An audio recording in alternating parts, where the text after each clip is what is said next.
नमस्कार. कवितेत काय असतं आजच्या भागात मी मिनल घाटे खेडकर तुम्हा सगळ्यांचं अत्यंत मनापासून स्वागत करते. मंडळी, शाळेत असताना आपण खूप वेगवेगळ्या विषयावर निबंध लिहायचो आणि त्यावेळेला एक खास विषय असायचा, तो म्हणजे कल्पना प्रधान निबंधांचा. आणि त्यात विषय काय असायचे तर मी पंतप्रधान झालो तर, परीक्षा रद्द झाल्या तर, किंवा मला पंख असते तर, असे खूप मजेशीर विषय असायचे. आणि आपण त्या निबंधात काय काय थापा ठोकायचो ना, पण खूप मजा यायची.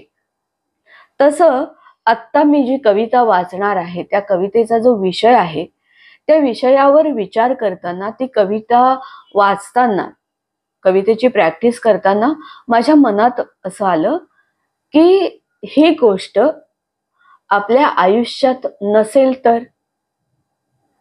ही गोष्ट म्हणजे प्रेम. आजची जी कविता आहे ती प्रेम विषयक आहे. आणि ती कविता वाचत असताना मनात असं आलं की प्रेम आपल्या आयुष्यात नसेल तर. प्रेम किती छोटासा शब्द आहे, पण या छोट्या शब्दाचं आपल्या आयुष्यातलं अस्तित्व आणि महत्व आपण शब्दातही नाही सांगू शकणार. समजा काही काळासाठी असा विचार करूया की प्रेम आपण आपल्या आयुष्यातून बाजूला काढून ठेवलं तर. आपलं मानवी आयुष्य खरंच समाधानी, आनंदी, सुखाचं असं राहील? मला वाटतं आपलं आयुष्य खूप असं उदासवाणं, निरस, कंटाळवाणं होऊन जाईल या प्रेम नसल्याने. प्रेम म्हटल्यानंतर प्रेम म्हणजे फक्त ते वालं प्रेम असं नाही. प्रेमाच्या किती वेगवेगळ्या छटा आहेत. आई वडील मुलांचं प्रेम, भावा बहिणींचं प्रेम, मित्र मैत्रिणींचं प्रेम, मित्रांचं प्रेम, देशभक्ती, आपलं देशावर असलेलं प्रेम, राष्ट्रभक्ती, ते प्रेम, हे सगळे असे खूप प्रेमाचे विविध रंग आहेत. ते तर प्रेम म्हटल्यानंतर फक्त ते ते वालं प्रेम असं नाही. प्रेमाच्या वेगवेगळ्या छटा आहेत. आपल्याला अनेक गोष्टी आवडत असतात, त्या आपल्या अनेक गोष्टींवरचं प्रेम.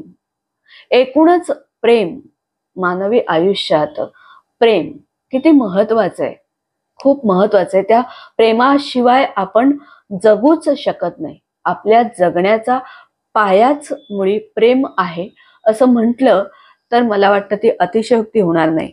मंडळी, माझी आजची कविता प्रेम विषयक आहे, प्रेम कविता नाही.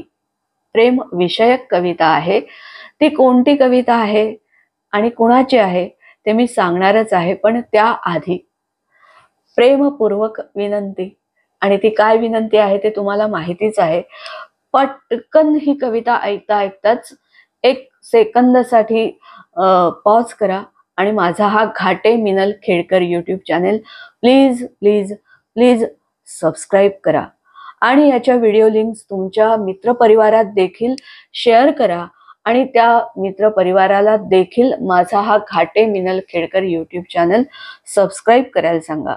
तुम्ही सुद्धा या माझ्या व्हिडिओवर कमेंट करा, त्याला लाईक करा, प्लीज प्लीज आणि प्लीज. आणि आता कविता. मंडळी, कविता आहे कुसुमाग्रजांची. कुसुमाग्रज म्हटलं की प्रेम कविता असं काही आपल्या डोळ्यासमोर येत नाही ना, पण खरं तर ते चुकीचं आहे. कुसुमाग्रजांनी पण प्रेम कविता लिहिलेल्या आहेत, पण असं पटकन कुसुमाग्रज आणि प्रेम असा संबंध आपण नाही जोडला. म्हणजे प्रेम कविता आणि कुसुमाग्रज असं नाही की जसं बोरकरांच्या बाबतीत होतं की बोरकर म्हटल्यानंतर प्रेम कविता अशा जरा समोर येतात. तसं कुसुमाग्रजांच्या बाबतीत होत नसलं तरी कुसुमाग्रजांनी देखील प्रेम कविता लिहिल्या आहेत. पण आजची जी ही कविता आहे कुसुमाग्रजांनी लिहिलेली, ती प्रेम कविता नाहीये, तर प्रेम विषयक कविता आहे. प्रेम कुणावर करावं, कुणावर करावं, कुणावर कसं करावं, हे कुसुमाग्रजांनी या कवितेत सांगितलंय. की प्रेम सगळ्या गोष्टींवर करावं असं कुसुमाग्रज सांगतात. संपूर्ण कवितेत कुसुमाग्रजांनी प्रेम कुणावर करावं हे सांगितलंय. पण कवितेच्या शेवटी जे सांगितले ते फार महत्वाचं आहे की हे प्रेम कुणावर का करावं, हे प्रेम करण्यापाठीमागे कारण काय असावं हे त्यांनी खूप छान सांगितलंय. चला आता कविता वाचूया. प्रेमयोग, कुसुमाग्रज. प्रेम. प्रेम कुणावर करावं, कुणावरही करावं. प्रेम भीष्म द्रोणांच्या थकलेल्या तीर्थरूप चरणांवर करावं. दुर्योधन कर्णाच्या अभिमानी अपराजित मरणावर करावं. प्रेम कुणावरही करावं. प्रेम सुदामा नावाच्या भटजीवर करावं. अर्जुन नावाच्या राजेंद्रावर करावं. बासरीतून पाझरणाऱ्या सप्त स्वरांच्या चांदण्यावर करावं. वा, क्या बात आहे. प्रेम सुदामा नावाच्या भटजीवर करावं. अर्जुन नावाच्या राजेंद्रावर करावं. बाजरीतून पाझरणाऱ्या सप्त स्वरांच्या चांदण्यावर करावं.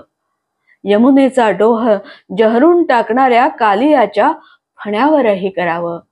प्रेम कुणावरही करावं.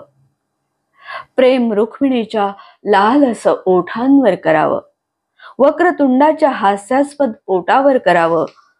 गायीच्या नेत्रातील अथांग कारुण्यावर करावं. मोराच्या पिसाऱ्यातील अद्भुत लावण्यावर करावं.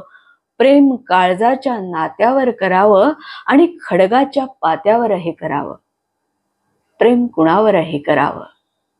प्रेम गोपींच्या मादक लीलांवर करावं. पेंद्याच्या बोबड्या बोलांवर करावं. यशोदेच्या दुधावर, देवकीच्या आसवांवर. प्रेम बलरामाच्या खांद्यावरील नांगराच्या फाळावर करावं. कंसाच्या काळजातील द्वेषाच्या जाळावर करावं. ज्याला तारायचं त्याच्यावर तर करावंच, पण ज्याला मारायचं त्याच्यावरही करावं. प्रेम कुणावरही करावं. प्रेम योगावर करावं, भोगावर करावं आणि त्याहूनही अधिक त्यागावर करावं. प्रेम योगावर करावं, प्रेम भोगावर करावं आणि त्याहूनही अधिक प्रेम त्यागावर करावं. प्रेम. प्रेम चारी पुरुषार्थांची झिंग देणाऱ्या जीवनाच्या द्रवावर करावं आणि पारध्याच्या बाणानं घायाळ होऊन अरण्यात एकाकी पडणाऱ्या स्वतःच्या शवावरही करावं. प्रेम कुणावरही करावं. हे मला खूप आवडलं की प्रेम चारी पुरुषार्थांची झिंग देणाऱ्या जीवनाच्या द्रवावर करावं आणि पारध्याच्या बाणानं घायाळ होऊन अरण्यात एकाकी पडणाऱ्या स्वतःच्या शवावरही करावं. प्रेम कुणावरही करावं. कारण इथे पुढे जे कुसुमाग्रजांनी सांगितले ते फार महत्वाचं आहे की मी जे सुरुवातीला म्हटलं की प्रेम आपल्या आयुष्यातून काढून टाकलं तर काय होईल, की आयुष्य आपलं मानवी आयुष्य अत्यंत निरस कंटाळवाणं होऊन जाईल. कारण प्रेम हे आपल्या आयुष्याचा पाया आहे, जगण्याचा पाया आहे प्रेम. आणि हेच कुसुमाग्रजांनी या संपूर्ण कवितेतून सांगितलंय की प्रेम कुणावर करावं आणि त्याचं कारण हे पुढे सांगतायत या शेवटच्या ओळीतून. प्रेम कुणावरही का करावं असं, कारण प्रेम आहे माणसाच्या संस्कृतीचा सारांश. प्रेम कुणावरही करावं कारण प्रेम आहे माणसाच्या संस्कृतीचा सारांश, त्याच्या इतिहासाचा निष्कर्ष आणि भविष्य कालातील त्याच्या अभ्युदयाची आशा एकमेव. प्रेम कुणावरही करावं कारण प्रेम आहे माणसाच्या संस्कृतीचा सारांश, त्याच्या इतिहासाचा निष्कर्ष आणि भविष्य कालातील त्याच्या अभ्युदयाची आशा एकमेव. प्रेमयोग, कुसुमाग्रज. मंडळी, कवितेत काय असतं तर असाच एखादा प्रेमविषयक वेगळा दृष्टिकोन देखील कवितेत असू शकतो आणि जो की साक्षात कुसुमाग्रजांकडून मिळालाय म्हटल्यावर त्याचं महत्व अनन्यसाधारण आहे. कारण प्रेम हे खरंच आपल्या आयुष्याचं अनन्यसाधारण असं अंग आहे, जगण्याचा पाया आहे. मंडळी, अशाच खूप छान छान कविता ऐकण्यासाठी माझा हा Ghate Minal Khedkar YouTube channel please please please subscribe करा, त्यावर कमेंट्स करा, लाईक करा आणि सगळ्यात महत्त्वाचं की तुमच्या मित्रपरिवारात त्याच्या व्हिडिओ लिंक्स शेअर करा आणि मित्रांना देखील आवर्जून माझा हा चॅनल सबस्क्राईब करायला सांगा प्लीज. धन्यवाद.